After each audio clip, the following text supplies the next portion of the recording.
without any further ado, I'm going to hand the ball over to Dr. Tony Rice.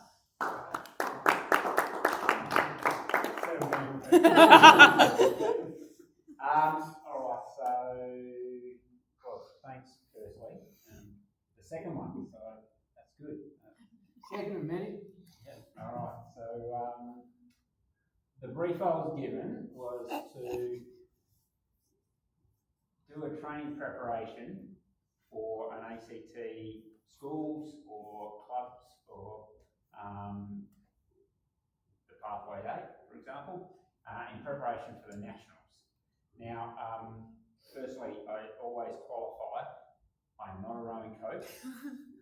I have spent 1 hour in a rowing boat. All right. However, I have worked with Rowing Australia since 2001, and I've spent countless hours in a tinny. So from Reinhold Barchi through to all the current group now. So I have a reasonable feel that I can speak rowing. However, the translation of that into what happens when you put blade in the water, I can only say I've only done for an hour. All right. So I'll qualify it with that. However, my training is more around endurance physiology. So I feel I've got a reasonable good ground to talk about trying to get a preparation into the Nationals.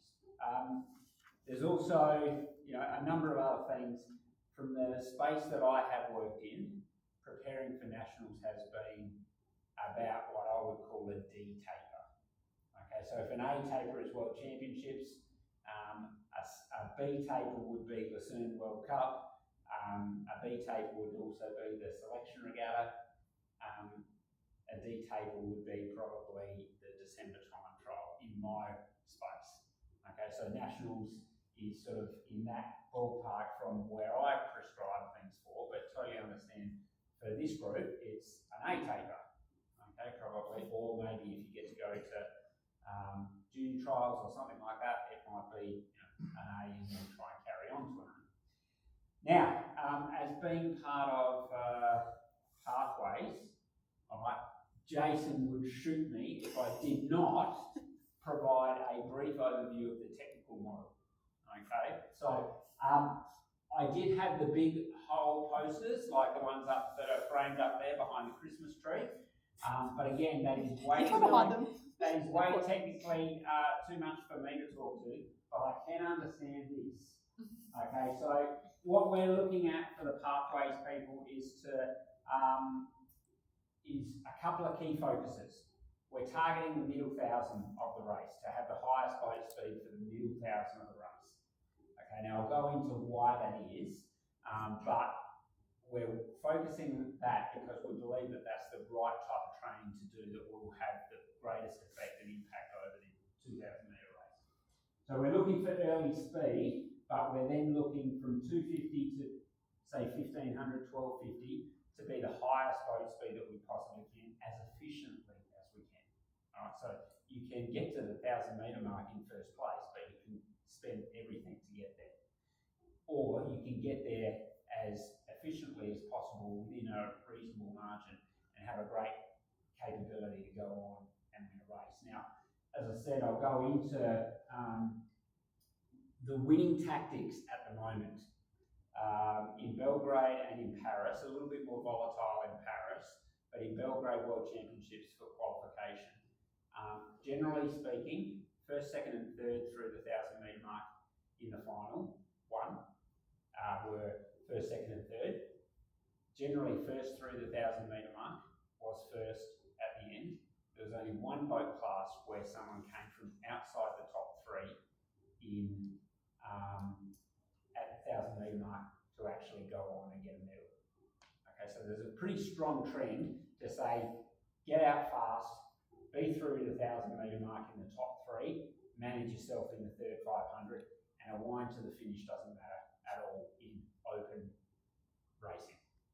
Now in school racing, I presume it'd be a lot more volatile in the sense that some would misplace their efforts totally and by 1,600, 1,700 have nothing left to be able to go the last 300. So not saying that that's necessarily the case, but I do believe that training with a mid-thousand philosophy is the right type of training to do, and it will produce really reliable performances. So we're looking for set the length early. This is Jason's 4 S's. Set the length early, stay flat, stay still and tall, and stay connected. I could probably go 3 stays in 1 set or something like that instead of 4 S's.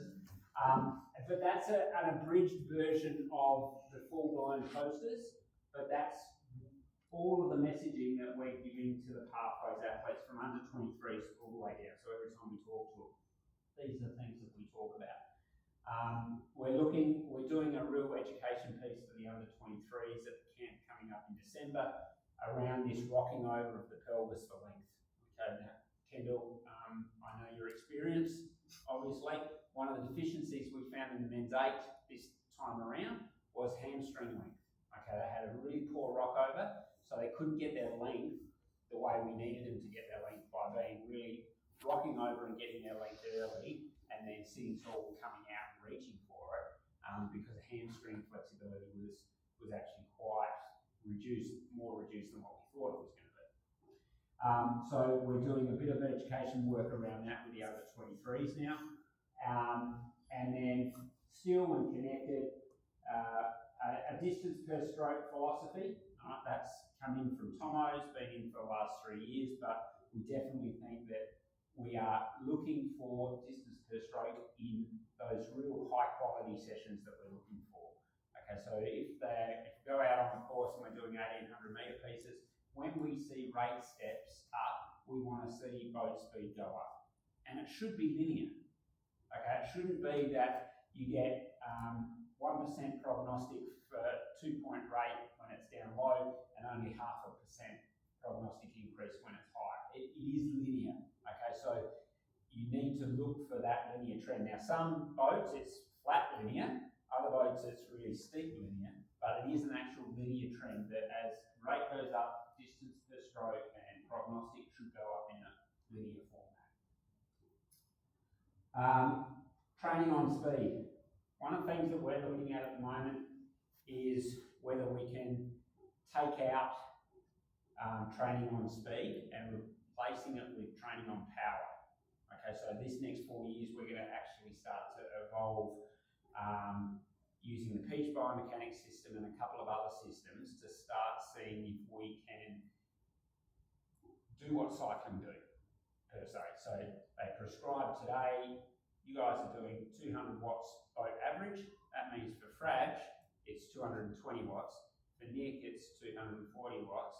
For Sarah, it's 180 watts. Okay, so the boat average is 200 watts, but everyone has their individualities within that, so that everyone is getting the same training stimulus. All right, that's what we want to go to, but at the moment we're training on speed because that's our best measure. But as we all know, it's highly influenced by environmental conditions, water temperature, and everything like that. So, and up in the Nepean, they've got flow that we have to deal with as well. So, if you don't know your conditions and your environment very well, it's hard to measure whether you're going right. The other thing is, and I'll talk a little bit about it, is training consistency. So, we're really focusing on, I will, as I was saying in this presentation a couple of times, I would preserve and prioritise training consistency over training load. Okay, I would rather see you have uninterrupted blocks of training than a massive build and then create an injury or a problem on the back end of that and not be able to maintain your training consistency. So that's one of the big things for me. All right, I was going to outline some of these things that we've learned over the last couple of years. So you need, in open racing, international racing, I'll put this in, but I think these are things that from a training philosophy perspective is good to probably instill all the way through. Want to be through as the first 3 boats through the 1,000 metre mark. Okay, it's pretty key. Gold medals are consolidated in the third 500. So there was a couple of lead changes in the third 500, but not many. All right, most of the crews who get to the 1,000 metre mark in the top three have pretty even boat speeds and are able to match what's going on with the others. In most cases, through the 1,500 metre mark will be first, and rarely is there a significant placing change in the last 500. The sprint finish in open international racing is pretty much negligible. It is for 4th and 5th place, sure that happens, but no one is breaking really into the top 3 in the last 500 metres. And as Tomo likes to say, fast boats are fast from the outset. We've thrown together combinations.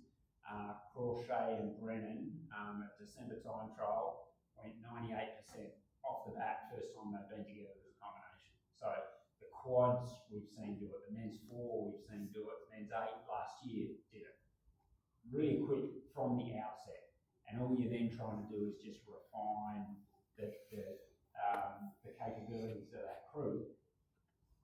And it's a pretty broad statement, but generally speaking, I have not seen many crews spend time together and leapfrog the other crews through biomechanics or training. Everyone in our group, let's say over at the NTC, are doing very similar amounts of training.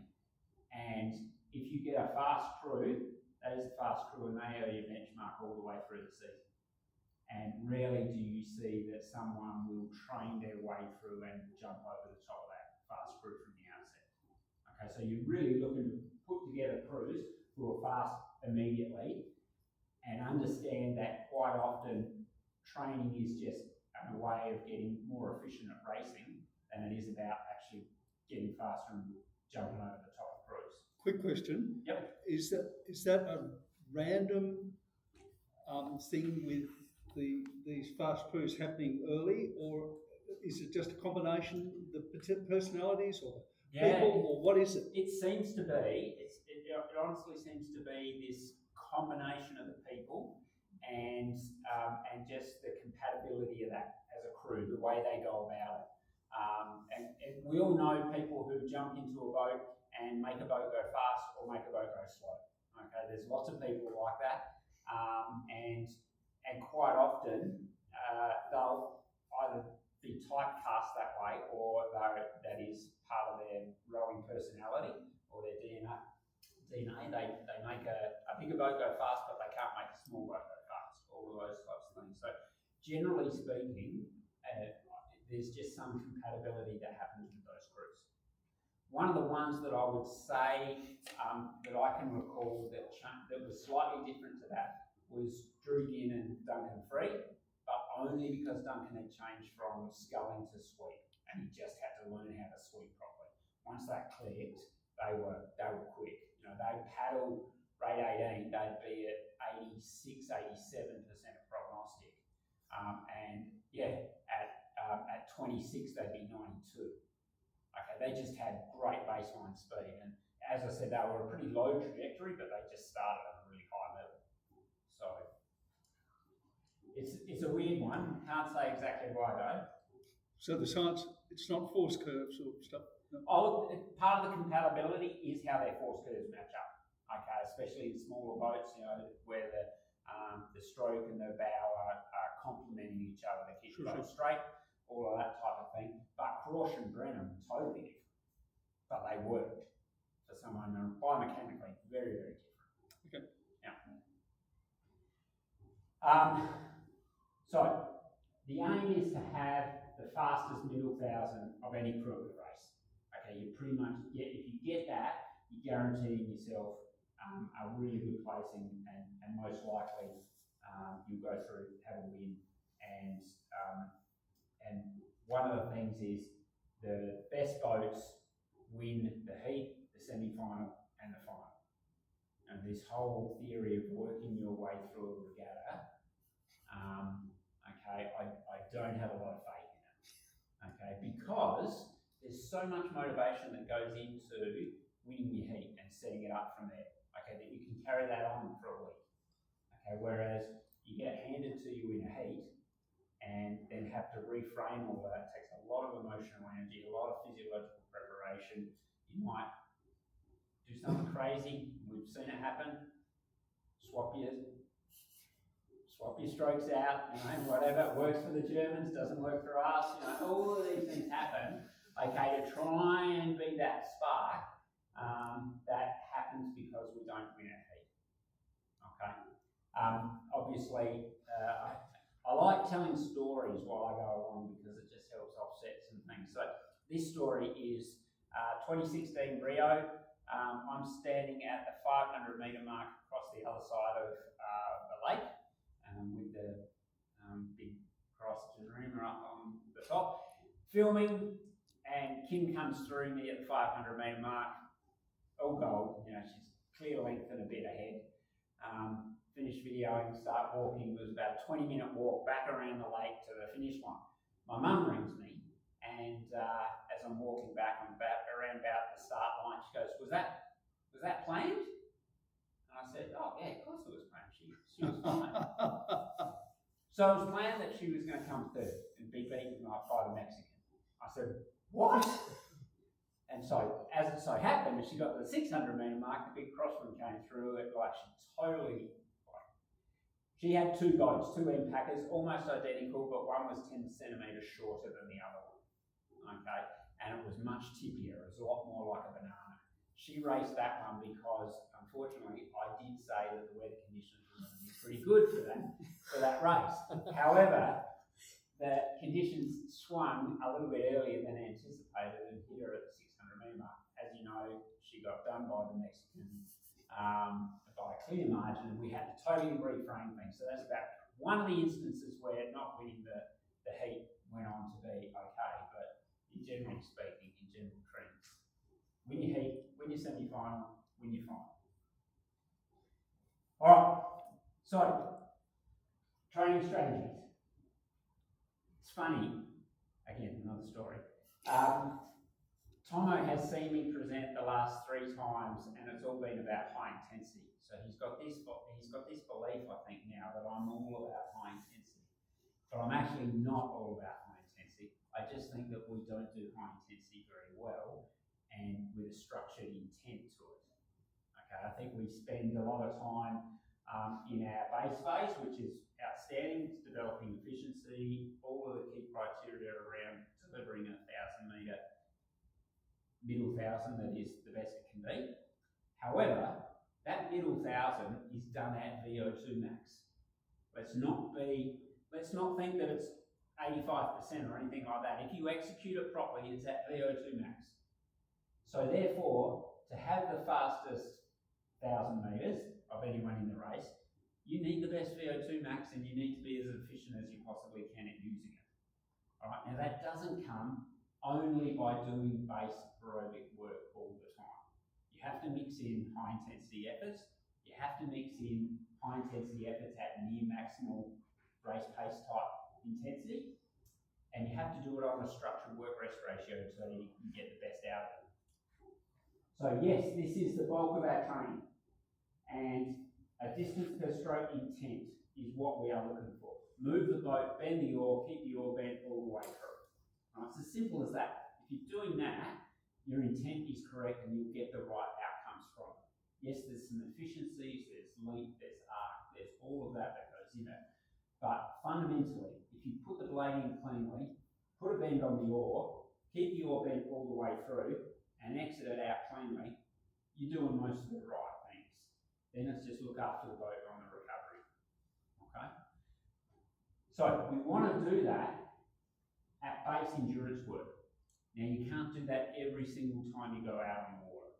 All right, that is a load that most people are not accustomed to doing. It took, our men's 4, Kim Brennan, took everyone a long time to be able to do that as a lap of the lake, bending the oar every single time they do it. Okay, so in a school-based environment or a club-based environment, you might just chunk it down into 5-minute blocks or 1,000 metre efforts. Let's do it full pressure, distance per stroke for 5 minutes. And then we'll back it off. You might still keep it at rate 18, but you're not bending the oar. Okay, so you're getting a bit more recovery, you're not having the same force output going through the body. Then you turn it on again. And as you progress through, sometimes the progression might be week to week to week, or it might be year to year, before you can get to the point that you're doing 5K and 10K with that sort of intent. You have to sort of take that progression, chunking it down with the understanding that we're trying to put it in, be as long as we possibly can, keep it bent, exit out clean. And just keep adding it on. And if you have 5 sessions a week on water, it might only be 2 or 3 of those that you're doing that for.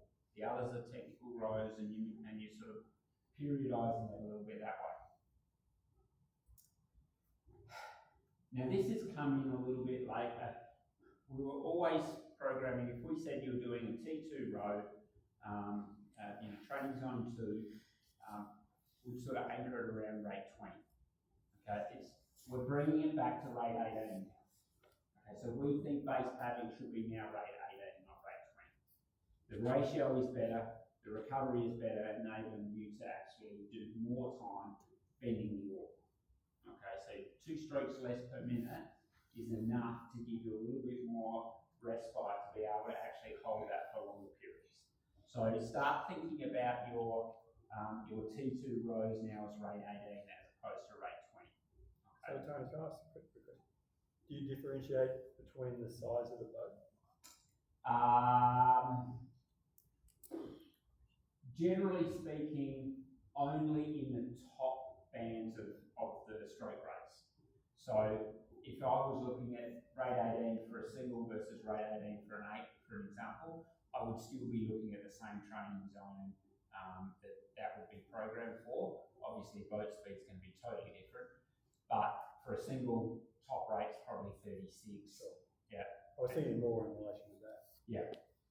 No, I wouldn't take it, for a small boat down lower or anything like that. It becomes a bit too power streaky then, I think. But did that answer your question? Yeah, that's good. Same skill, you just keep it about that. Yep. As I said before, I always will prioritise training consistency over training load. If you can get them both right, then that's the best situation. But quite often with prioritising training load, you will sacrifice training consistency by the sheer fact of injury and illness and lack of individualisation.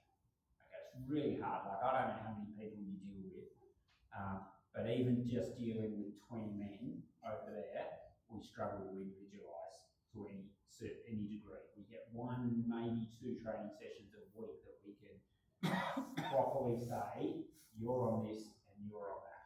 The rest of the time they're in a crew boat, and individualising that is exceptionally difficult. So I always prioritise them being healthy, injury-free, with the right psychological intent for training, than I would be pushing them to the real edges of that training load and then risking not being able to individualise it and catch it in time. And as Ken will know, we've had times where we haven't caught it, okay? And we make what I like to call training errors, not mistakes. They're just an error. But, for our athletes, coming back from a training error can be a long process. So high intensity work should be mixed regularly into training because outside of the pure physiological stimulus, there's a skill acquisition and a neuromuscular thing that rowing coaches forget about, I think. That you need to be able to teach your connective tissue between your muscles and your joints how to move quickly and how to respond to moving quickly.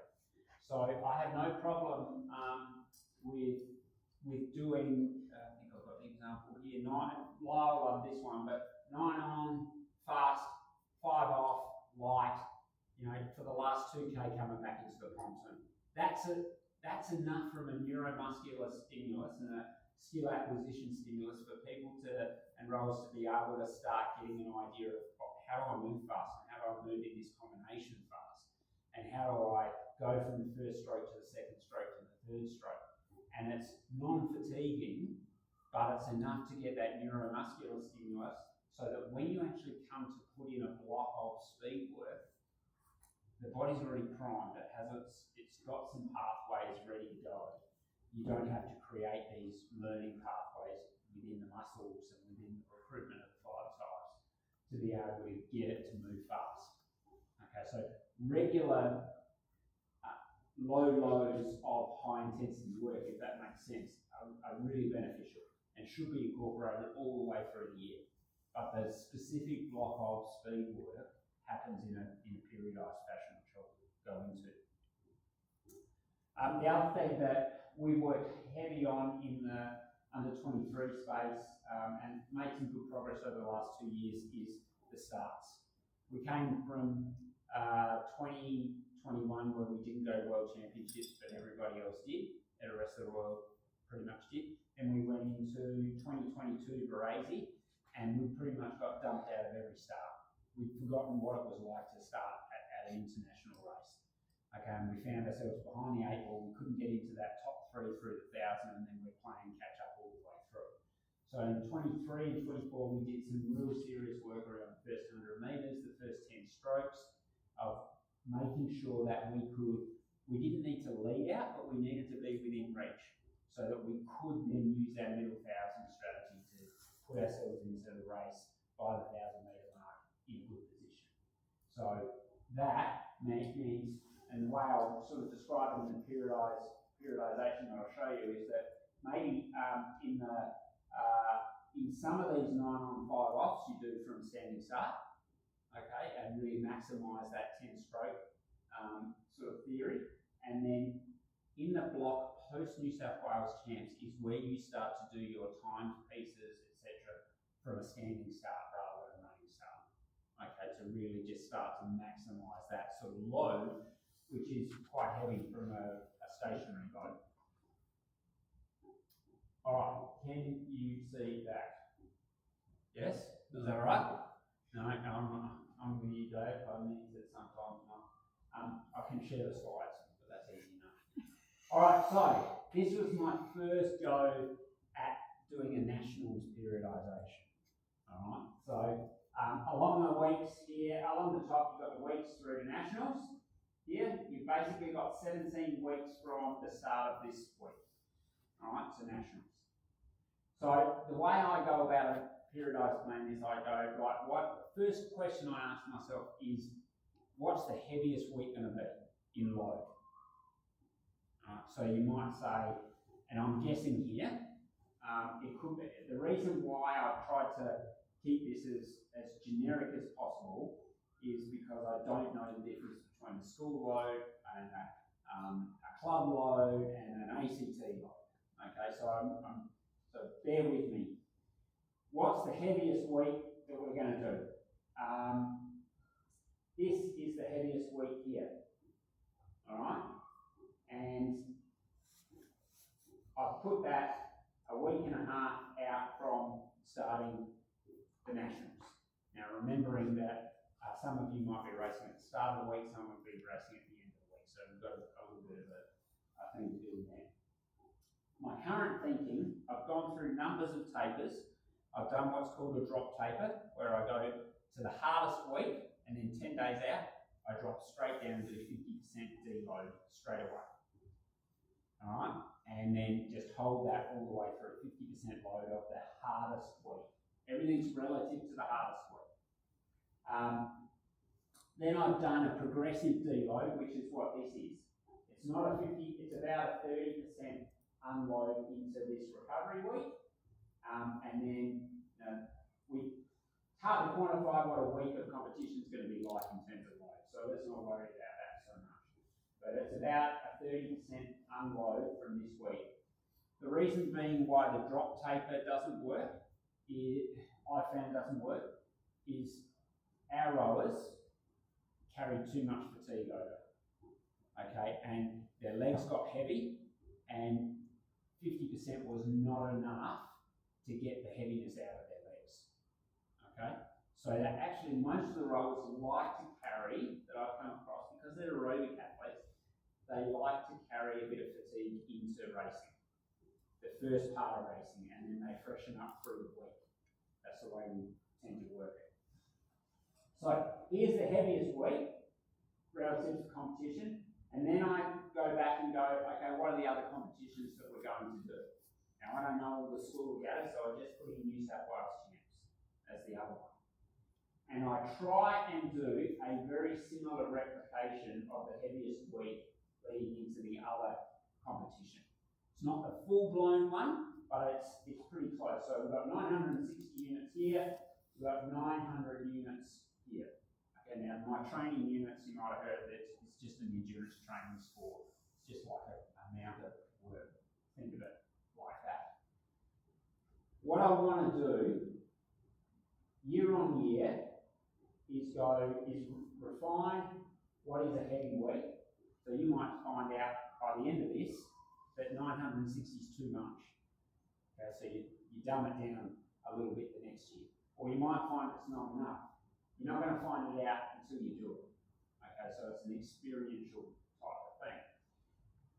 And all I try and do in the years progressing on is hit that heaviest week more times. Okay, so it might be that I do a heavy week here, a heavy week here, and then even in this base endurance, I'll do a heavy week because that breeds the training consistency. Okay, so I'm not going for load. I'm not going to go next year, we're going to go harder. And we're going to do this really big week up here. So we're going to make it 1,200 units, and then we're going to come down. I would rather hit 1,000 units more times than I would try and hit 1,200 units. Because that extra bit of work that you throw in at them has some significant consequences trying to get that recovery right and be prepared for competition. Does that make sense? That's the first thing I think about when I'm building a training plan. After that, I go, how many weeks have I got, and how can I chunk that down into manageable blocks of work? So typically we might go 4 weeks as a training block. We might do 3 build weeks, 1 recovery week. Okay, so traditional, I've done lots of different ones. I've done hard, medium, light recovery. I've done light, medium, hard recovery. There's a whole host of flat structures. There's plenty of ways to slice and dice it. Okay, but if you take it from what I'm trying to do is be consistent with my programming, it doesn't, honestly don't believe it matters. Okay, I've seen lots of things work. Okay, and lots of things not work because we prioritise something over training consistency. Okay. So all I've done in this phase through to Christmas, using Christmas as a bit of a break, base endurance through this block here, and these are about 70% or a little bit more than my hardest week. So let's go, we'll go 70, 75, 75%, 60% over Christmas. Okay, for that week of Christmas. That should be right. You're going into camps now, I'd imagine, first week of January. Yeah, so you get your camps done. So then, not too high, this January jam. Does everyone know what January jam is? Jam as much into January as you possibly can. Okay, that's, I've heard it referred to that way. I don't really like it because what ends up happening is you get through it, but then in February you are paying for it. Okay, we get lots of injuries after club camps and things like that up at Jindabyne, or they go onto the UTS, go to where Broker lives, Taree, yep. And they get a whole heap of work done, and they look at the camp and go, that was awesome, and then they look at February and they go, that was crap. Okay, because they created so many problems in January. So pretty gradual build, but more work. And I've called this intense endurance. So you might start to press into that distance per stroke philosophy and try and get more chunks of time done and longer distances done bending the oar. Okay, really quite simple there. You could throw in some cross training, some ergo work that's up in that sort of T3 and T4. But you can accumulate this load pretty much any way you want. You know, it can be all on water, it can be all cross training, and I honestly, like for school rowers, specificity counts, so ergo and on water would be great. Okay, for our rowers, through here, where we're starting to prepare for something down in August, September, I'd like cross training a lot more through here. Okay. Now we come into, we have one light week at the end of this 4 weeks because I don't believe that I could have carried that on to 5 weeks without having a compromise in, you know, the fatigue levels of the athletes. So I actually I don't mind throwing a light week in there and then going one quick, medium, heavy week right in New South Wales Champs, because that's actually a 10-day period, because New South Wales Champs is at the back end of that week there. So you can do a hard week here, medium, heavy I've called it, and then you can use the front half of New South Wales Champs week to just unload a little bit, because this is a B taper for me. All right, if this is the goal, this is race rehearsal, remembering what it's like to be next to each other in a competitive environment, noisy and everything like that. It's hot. There's a whole heap of stuff going on there. You know, if they stick to the plan, they probably cancel all racing because it's 40 degrees, but they rarely do. But for us, that used to be, and is not this year, a selection event. It's not for seniors this year, but it always has been in the past. Okay, so that actually turns into a C+ taper or a B- taper.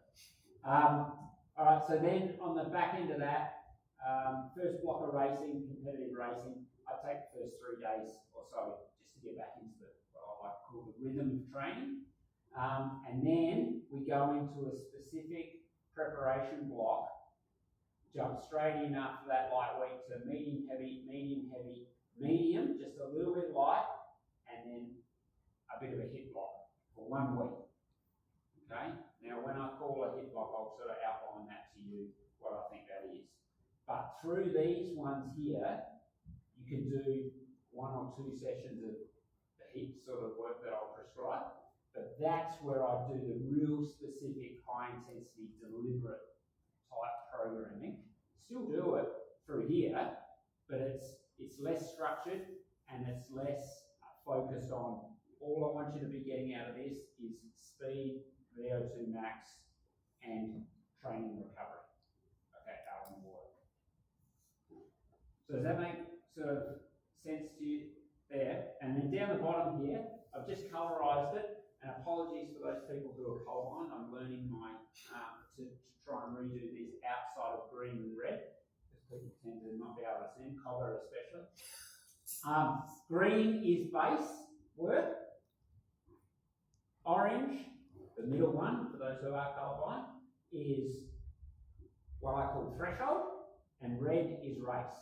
So I'm just breaking the zones down into base, threshold, race. So as you can see, there's no real race work until we get into this week before New South Wales Champs, and then we've got a smattering of it through there. We have, generally speaking, about 70 to 85% all the way through of base work, base intensity, rate 18, rate 20. Then we have this sort of sliding scale of threshold work. Now, you might have heard the term happy hurt. Okay, happy hurt is this T3 zone.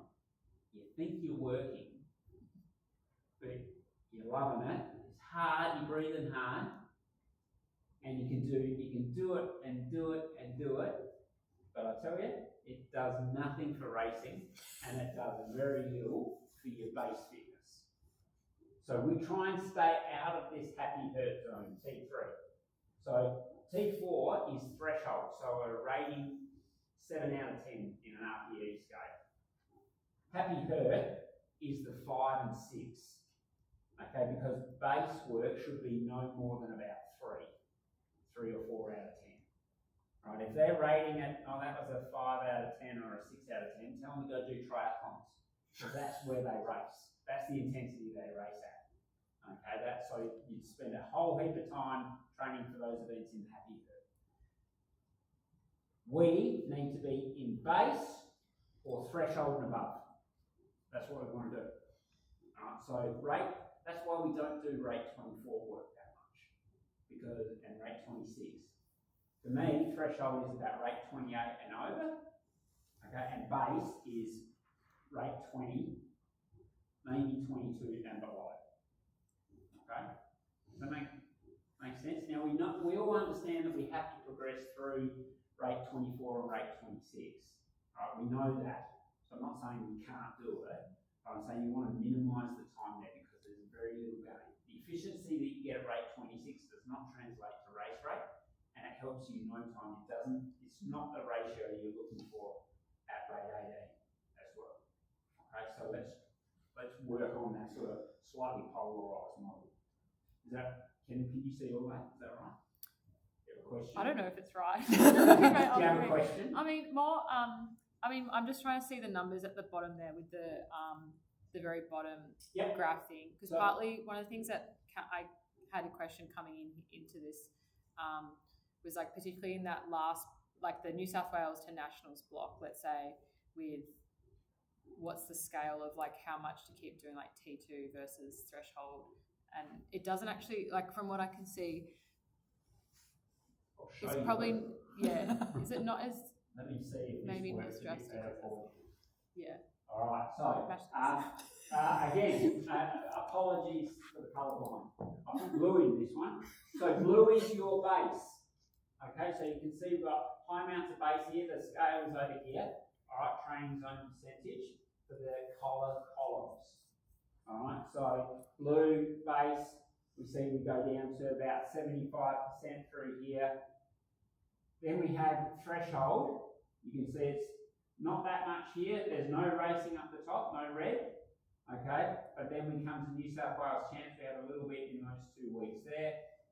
Then we touch it through here, and then we start to do a reasonable amount through there. And threshold, you can see, becomes a lot more in terms of the percentage of what we're looking for. Okay, now understanding that to actually get that sort of threshold work in is actually quite hard. So that volume of threshold would be about, in this program, about 90 minutes of threshold work in the week. Okay, which is pretty tough to do. Imagine doing 3 30-minute rate 20s in a week. That's the sort of volume of work you're trying to get in that threshold volume piece in here. And that's the percentage is about right across the board. If I was doing this for a senior program, it'd be the same mix, they're just doing more volumes. Okay, so it'd be the same mix, but for them it might be 2.5 hours worth of threshold work that we're trying to get in those last couple of weeks. And then you can just see this wavy blue line is just the training load. Okay, so down through Christmas, we work up, we have a little bit of a breakdown, we do a short block up leading into New South Wales, and then we do our peak week here. So I'd be looking to try and get as many of those in, that 3 blocks of just 1 week. I'd carry it on for 2 weeks in more trained athletes. But for your athletes, a sharp block, have a rest, do it again, race, build up to it, a little bit more, not much, unload, race. Does that sort of have a bit of a flow for you? Does that make sense? With threshold work, especially with school athletes or others developed, they could, by certain measurements like BBM, be doing threshold work at rate 20. Yeah. Do you still consider that? Like, how do you measure? Yeah, I still consider that as being threshold work, but I think you can't get away from the fact that they still need to do rate 28 and above. Yeah. You know, and that might be their race work. Okay, that might be their race intensity. But as they get better and better at executing that, then that whole thing will drop down a little bit, and the intensity sort of goes. Their race work is 32 plus. Okay, but you know, threshold work is what it is for that individual. So just keep working that, and not saying. You know, the fact of the matter is, if they did, let's say it is 20, and then they came down the track at 26, that's race rate for them. Okay, it is what it is. If they're going about it with the right technical model and the intent that you're looking for, that's just where they're at. So, yeah. Just a couple of things. Not using heart rate as a measure anymore. I don't program sessions on heart rate, okay, because outside of individual sessions. And as I said, I want to get to the point where I'm actually programming all of the sessions on watts because that is the most specific. The influences on heart rate are, as you know, caffeine, sleep, the nutrition content, the exercise intensity that you're asking for. There's multiple, whether it's hot, whether it's not. So if I programmed a session for you to be at a heart rate of 140 and we did it over 5 days, your speed on water at 140 beats a minute would be variably different. Okay, so, and also 140 today does not mean you get the same stimulus if you do 140 tomorrow because of all these variations that you get in there. So the heart rate is our best guide at the moment. Okay, outside of you know, if we were cycling and we could do power all the time.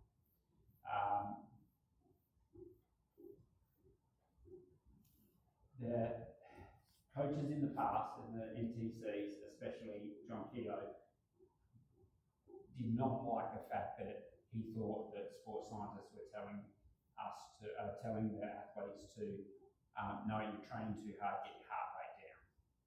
Okay, because ultimately, when it comes to racing, it doesn't matter what your heart rate is and what your load is for that race. You deliver what you can deliver.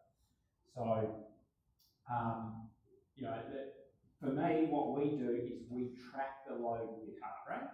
We understand that for 4 step rates of 1800 metres this week, this was the overall load for the person based on their heart rate, and this week it's this load, and there were some differences between the two because of conditions, heat, they improved their fitness or whatever, but we don't prescribe.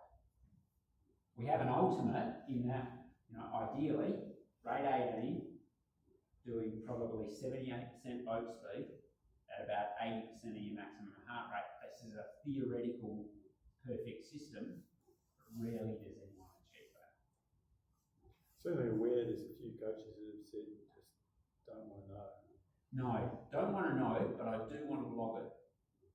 The reason I want to log it is because when you make a training error, you want to go back and see where you made that training error. And the heart rate is the best, most reliable, outside of someone giving you a rating of perceived exertion after every single training session that they do. So yeah, definitely do not want to program on it. I use zones as a guide to intensity. The same way as I could use stroke rate or power output if we had those measures in there.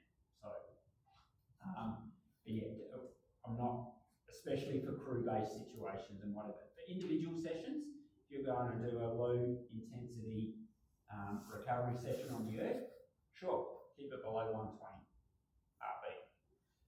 But that'd be about as far as I go with it.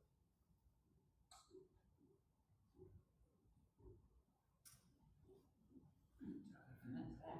Now, I did. Kendall, you will know this race. This is. Must be hopefully a good one. It was a good one. It was a good one. I put this up because this is this graph. I was putting it together for another presentation I did. Let me lead you through it first. 2002 men's 8, March. Can't tell you the exact date. They did a 5:26 and a half. Okay, and would you believe they had Will O'Shannessy, Kenshi, and those people. 22 or 2002? Oh, sorry, yeah, 2022. Sorry, not 2003. Yeah. You would have been alive then. Sorry, so 2022, 5:26 and a half. And you can see the splits. 250 metre sections. Along here we've got the power. This is one of the first in the men's 8s where we captured all of the power from all of the rolls. 250 metre sections, 39, 40, 41 and a half, 41 and a half, 41 high, 41 and a half, 41 1, and 39 4. Okay, for the 250 metre section. So it's Red Hill. No, Really wasn't in it. no. Red is Whittaker. Yeah. I was Ah. going to say, I don't even need to look at the bottom. Look at that. That's phenomenal. Strokeman, yes, so he's going to carry a little bit more load, but this guy, as you know, he's got tree trunks for thighs. But what really blows me away is the spread of power, okay, across the boat. Now, average power, have I got it in there? Boat average power through the entire piece was 440 watts, okay, for the boat average power. But you can see the variability. At the start, we've got the 3C here at just over 450. We got Whittaker at 700. And then you can see how much it comes down to being through the guts. Through the guts, he's the lowest power. Okay, so what I'm trying to get to you here is how do you individualise training for this? And how do you make it? We want to make the average boat power through this section here. How do we go about that? Without detracting from this. And you can see pretty much there's no wind at all. There's a little bit in power, and they drop about 0.7 of a second in the last 250. But it's not much, it's not massive. Okay, so it's through here. This is what we want to improve. We don't want to take away from this, that is what it is. Okay, and that is trainable, but if we could knock a half a second off each one of those 250 splits, we're going low 24s. Okay, which for a scrap barrel, a throw together crew, as I said, it probably wasn't the best crew, but it worked today. It just worked. But you can see the variability here of what we're trying to plan for. So how do we get them to have a higher power here? What are your thoughts around what are the key criteria to having more power through the guts of the race? Consistent training. Consistent training. Yeah. Also, it's interesting that, I suppose getting the boat up to You're not going to speed. answer the question. I'm sort of getting there. It's interesting, the first 250, I guess with you getting the boat up to speed, you're going to have to spend a lot more wattage to get there. But if you spin the wheels a lot in that first 250 to try and you can spend a lot of wattage and not do anything. Yeah, true. And if you can save some energy there, and I think that's essentially what the New Zealanders were trying to do when they won in Tokyo, was to actually not spin the wheels so much. They're trying to bring this down here and then keep it there. So that's one strategy we could do. Okay, there's no doubt about that. However, Kendall sat MMA numerous times, from what I understand. And correct me if I'm wrong, but once you start to see things go away from you, there's not a lot of. They're doing everything they can. Yeah, it's hard to undo. It's hard to undo. So you've got to get out fast. You've got to be in the race. And you do not want to lose 2 seats in the first 100 metres and then think that you're going to have something that the crew next to you and on the other side of you doesn't have.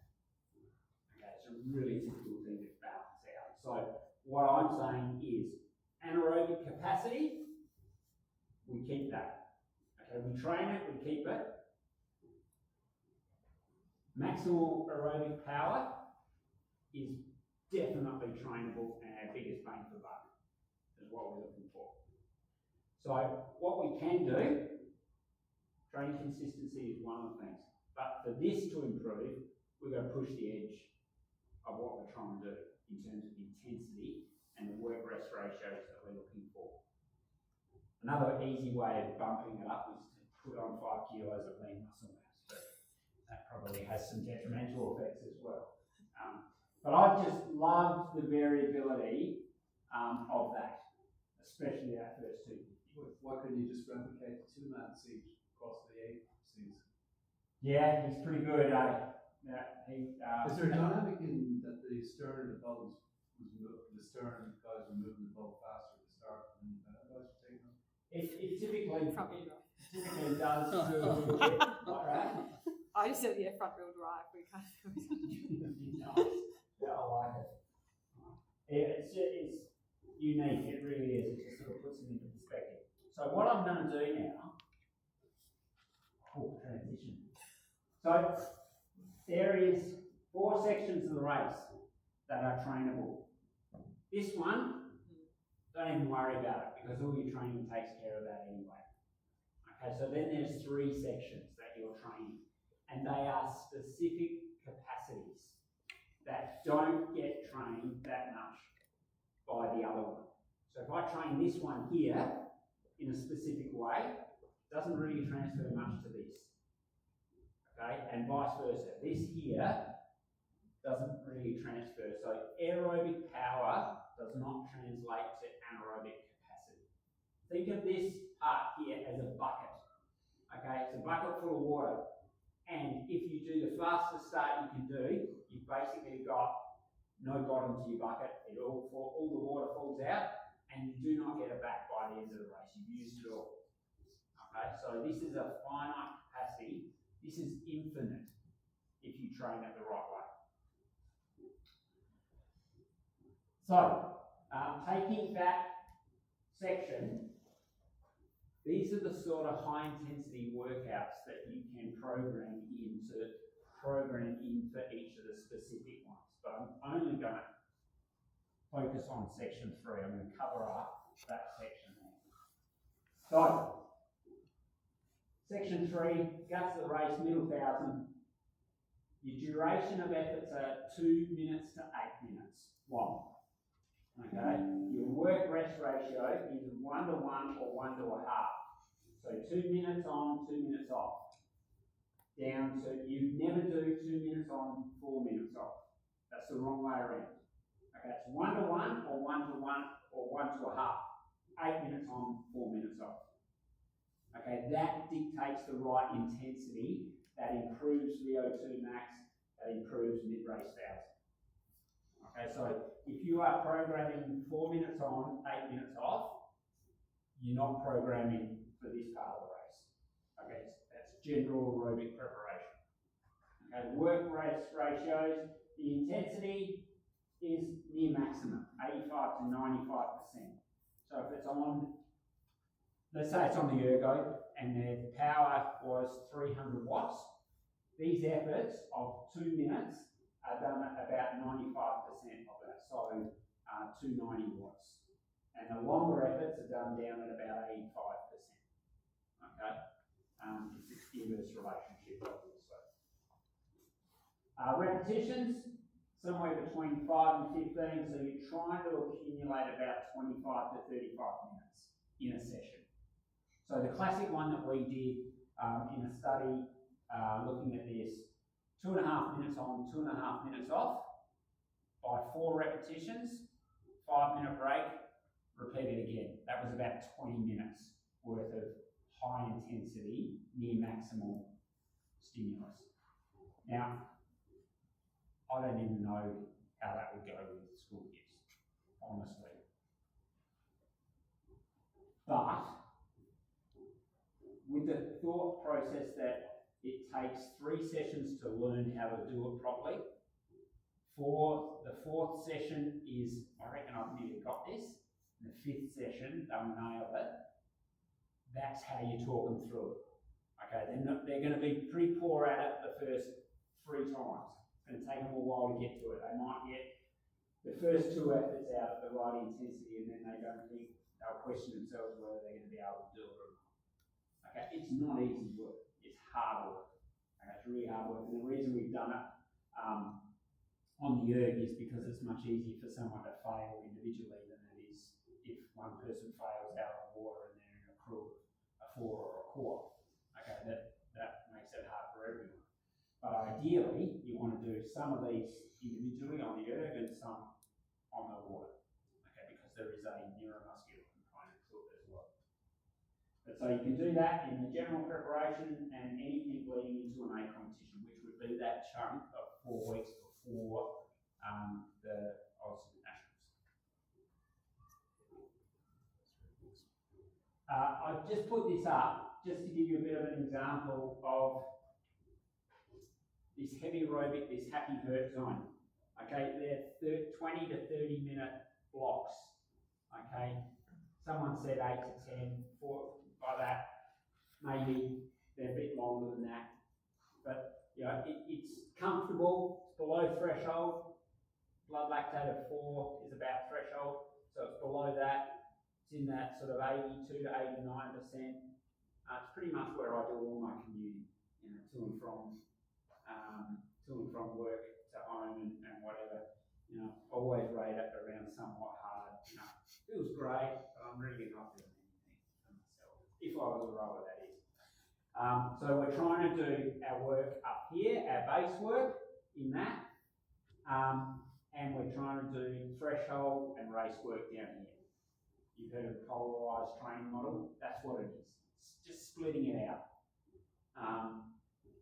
Technical, drive the boat distance per stroke, get the right ratio, apply it at race and threshold. That's pretty much the philosophy. That's all I've got. Perfect. Jesus, I talked longer than I thought. Did you Sorry, were oversized. apologies about that. Questions, brilliant. It's a lot to take in, sorry. More than happy to give you the slides and whatever if you want to review it. And feel free to drop emails or whatever. Like I'll answer whatever question I can. As I said, I don't have a lot of reference points to schools and things. I think sorry if I can just ask a question on that last point. I guess with the intensity, well actually the slide before, the actual distances or the times and the ratios. I guess if that's based on sort of elite level rowing, particularly when you're taking the numbers of minutes that you're going to do it, so how many times. I guess for club or particularly for kids, I guess you'd still follow the model, but just chop the chop the absolute volume of it down. So what do we say that we're trying to for that threshold of 960 load and the threshold we're saying about 90 minutes, you'd probably say that's on the upper end of the scale. Like, as I said, if you try to get 90 minutes of that session in, that's 3 of those sessions, it's pretty tough. It is tough. But that said, I love the analogy, make training hard so racing is easy. I love that. Like, there's a lot to come from hard training that commits to making confident athletes on the start line, knowing that they've done everything that they need to do. And I've been through this session, and that is way harder than racing. There's a lot to be said for that. So, but within the reason of balancing that sort of load to stimulus. Well, it matches with your consistency too. Yeah. Murder the kids. That's why that's always at the top level. That's the first thing. Is this going to be detrimental to my training consistency? Well, I might back it down to 15 minutes. That's the coach's that's where coach's spin comes in. And just to give you a bit of an idea of what we did in my school program that I ran in Melbourne. So Monday would be that sort of threshold session, and this is in term 1. We were doing 5, 5, 5 on 3. So 3 minutes recovery, 5 sets of 5-minute reps. And we'd start off in Jan at 28, and by the time we get to sort of March, we'd be doing them at around about 32. So about 25 minutes of work. Transition day, Thursday PM, we would do a HIIT session, or it's probably a repeated sprint training session, and that would be 30-30s.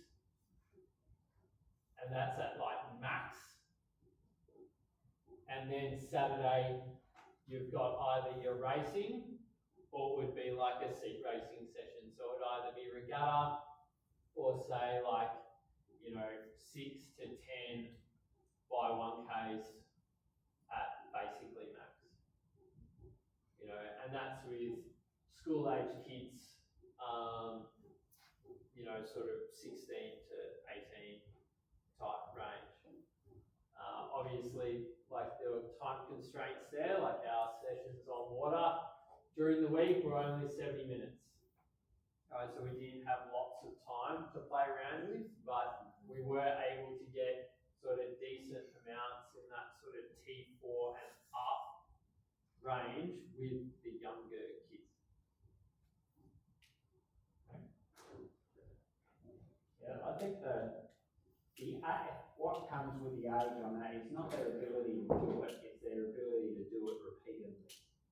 So they might go really well for the first couple of efforts and then they just fall off. They just don't have that resilience around being able to hold powers at a constant load, the mental capacity to be able to deal with, the feelings that they have. But also, it's good to say that everyone starts at that point and it's just a matter of inching in bit by bit to being able to be more consistent across the efforts. Yeah, and it's as Tony said before, it's trainable. So, like the first time the kids would do this session, the 5x5s on 3s at 28, it probably wasn't absolutely nailed, but because you're doing it every Monday over a period of about 10 weeks, they really get a good feel for the pacing of it, and obviously technically they get better. Yeah, I really like the fact of not changing those sessions too much. Give them an opportunity to understand exactly how it is they have to go about to execute it. If you keep changing it around and change it down to 4 minutes or 2 minutes and then next week's 1.5 minutes or whatever, they just lose all concept of how to go about it based on what their previous experience is. So try and keep those as consistent as possible and just say, we're just going to keep practicing executing this until you nail it. And you nail it about session 5, and then you'll get better from session 5 to session 8. And then it starts to tap out after session 8. You don't get much more bang for buck. They don't get any better at it, and they start to get tired of doing it. So I find that sort of 5 to 8 is the sweet spot of those things. I'm going to bug out, so I'm going to pick up my son. Tony, thank you so much for coming in. Applause for Tony. We've got a bottle of wine for you over here.